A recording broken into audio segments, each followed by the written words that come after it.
GS ka, Grand Scriptron chapter ka kapatid. BGS ka sa inyong chapter.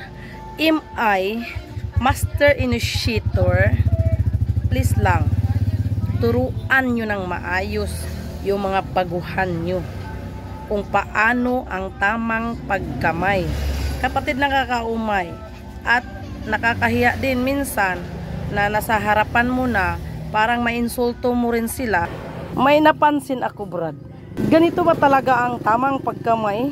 Bago ako sa pagkamay mo, Brad, ah. Kasi hindi ganito ang pagkamay sa amin. Sa amin doon, ganito talaga. Pakiulit nga, Brad, kung paano makipagkamay. Ganyan. Ganyan ba talaga ang pakipagkamay sa acro, Brad? Ganyan? Hindi pa ganyan?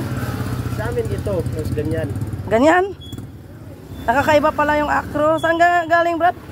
Napakahirap, kapatid, na ilantad natin dito sa social media ang buong kwento. Long live Alpaca Paro.